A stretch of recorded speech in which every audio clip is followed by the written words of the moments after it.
എന്താ ഇവിടെ ഓർത്തഡോക്സ് സഭാധ്യക്ഷൻ പറയുന്നുണ്ട്, ഇന്ന് ജനങ്ങൾ രാജാക്കന്മാരാണ്, സ്ഥാനാർത്ഥികൾ വിനീതദാസന്മാരാണ്, ഭരണമാറ്റം വേണമെന്ന് അവർ തീരുമാനിക്കട്ടെ. FCR സംബന്ധിച്ച് ജനങ്ങളിൽ നല്ല ബോധ്യമുണ്ട്.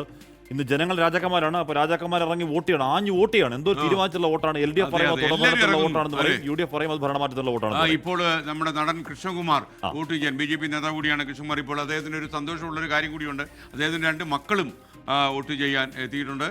അപ്പോൾ കൃഷ്ണകുമാറിനെ സംബന്ധിച്ചിടത്തോളം നാഷണൽ ഫിലിം ഡെവലപ്മെന്റ് കോർപ്പറേഷന്റെ ഡയറക്ടറായിട്ട് അദ്ദേഹം തിരഞ്ഞെടുക്കപ്പെട്ടു. മാത്രമല്ല അദ്ദേഹം അതിൻ്റെ ഒരു പാർട്ട് ടൈം ചെയർമാൻ കൂടിയായിരിക്കും എന്നാണ് നമുക്ക് ലഭിക്കുന്ന വിവരം. അതും അദ്ദേഹത്തിന് വലിയൊരു അംഗീകാരമാണ്. ഇന്നലെ തന്നെ അതിൻ്റെ ഓർഡർ കേന്ദ്ര ഗവൺമെൻറ് ഇഷ്യൂ ചെയ്തിരുന്നു. അപ്പം NBDC നാഷണൽ ഇപ്പോൾ നടൻ മുകേഷ്, അദ്ദേഹം കൊല്ലത്തെ സിറ്റിംഗ് MLA ആണ്. അദ്ദേഹം ഇപ്പോൾ വോട്ട് ചെയ്ത് മടങ്ങുകയാണ്. കഴിഞ്ഞൊരു പ്രതികരണം ഉണ്ടാകുമോ എന്നുള്ളതാണ് ഇനിയുള്ള ചോദ്യം. മുകേഷ് ഒരുപക്ഷെ പ്രതികരിച്ചേക്കാം, കാര്യം അദ്ദേഹം ഇക്കുറി അവിടെ മത്സരിക്കുന്നില്ല. രാജ്മോഹൻ ഉണ്ണിത്താനല്ലേ അത്? നേരത്തെ ശോഭാ സുരേന്ദ്രനെതിരെയൊക്കെയുള്ള ചില പരാമർശമൊക്കെ നടത്തിയിരുന്നു. വേണമെങ്കിൽ വിവാദമായേക്കാവുന്നൊരു പരാമർശമൊക്കെ ആയിരുന്നു രാജ്മോഹൻ ഉണ്ണിത്താൻ നടത്തിയത്. രാജ്മോഹൻ ഉണ്ണിത്താൻ വോട്ട് രേഖപ്പെടുത്തുന്നു. വോട്ട് രേഖപ്പെടുത്തിയ ശേഷം രാജ്മോഹൻ ഉണ്ണിത്താൻ്റെ കടുത്ത ചില പ്രതികരണങ്ങൾ, ചില എന്നെ നെല്ലിക്കുന്ന വോട്ട് ചെയ്യാൻ വേണ്ടി അങ്ങോട്ടേക്ക് എത്തുകയാണ്. എന്താണ്, എല്ലാ മണ്ഡലങ്ങളും, ഒട്ടുമിക്ക എല്ലാ മണ്ഡലങ്ങളും നല്ല പോളിംഗ് ശതമാനം. തൃപ്പൂണിത്തുറയൊക്കെ കനത്ത പോളിംഗ് ശതമാനത്തിലേക്ക് ഉയരുകയാണ്. എറണാകുളം ജില്ലയിൽ പൊതുവെ ഇപ്പോൾ തന്നെ 35.4% പോളിംഗ്. അദ്ദേഹത്തിന്റെ വിരലിലെ മഷി അടയാളം അദ്ദേഹം കാണിച്ചു കൊടുക്കുകയാണ്, സാക്ഷ്യപ്പെടുത്തുകയാണ് താൻ വോട്ട് ചെയ്ത് കഴിഞ്ഞു എന്ന്. കൊല്ലത്ത് ഇവിടുത്തെ സിറ്റിംഗ് MLA ആണെന്നാൽ ഇത്തവണ അവിടെ S ജയമോഹനാണ് മത്സരിക്കുന്നത് LDF സ്ഥാനാർത്ഥിയായിട്ട്. അവിടെ ബിന്ദു കൃഷ്ണയാണ് UDFന്റെ സ്ഥാനാർത്ഥി. അപ്പോൾ അതിൽ ഒരു ചില പ്രതികരണം മുകേഷ് നടത്തുമ്പോൾ ഒരു ഹാസ്യം നർമ്മമൊക്കെ കലർന്ന പ്രതികരണങ്ങൾ ഉണ്ടാവാറുള്ളതാണ് സാധാരണ. അപ്പോൾ എന്തായാലും എറണാകുളം ജില്ലയിൽ പോളിംഗ് ശതമാനം 35.4 കടന്നു. തൃപ്പൂണിത്തുറയിലെ വോട്ടിംഗ് 40% പിന്നിട്ടു. വിവരങ്ങളുമായി വിപിൻ സി. വിപിൻ, അവിടെ ഉണ്ണികൃഷ്ണൻ, ദീപക് ജോയി കനത്ത നേർക്കുനേർ പോരാട്ടം, ഫൈറ്റ് നടക്കുന്ന മത്സരമാണ്. അഞ്ജലി നായർ അടക്കമുള്ളവരുണ്ട് T20 സ്ഥാനാർത്ഥി.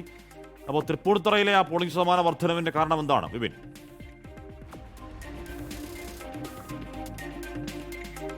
തൃപ്പൂണിത്തുറയിൽ കനത്ത പോളിംഗ് തന്നെയാണ് ഇപ്പോൾ രേഖപ്പെടുത്തുന്നത്. 40% മുകളിലേക്ക് പോയിരിക്കുന്നു. ഏകദേശം 1,84,000 വോട്ടുകളാണ് ഈ തൃപ്പൂണിത്തുറ മണ്ഡലത്തിൽ ഉള്ളത്.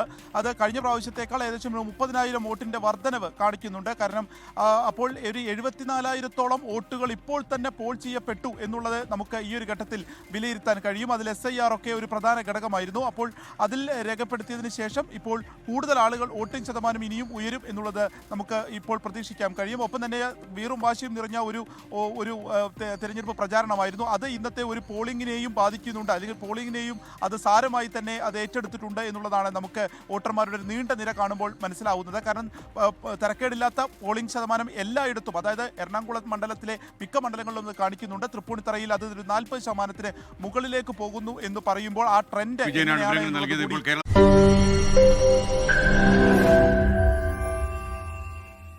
ലോകത്തെവിടെയായാലും ഏത് സമയത്തും 24 വാർത്തകളും ഓഗ്മെന്റഡ് റിയാലിറ്റി പാക്കേജുകളും എക്സ്പ്ലെയിനറുകളും വിശദമായി കാണാൻ ഞങ്ങളുടെ YouTube ചാനൽ നിങ്ങൾക്ക് സബ്സ്ക്രൈബ് ചെയ്യാം.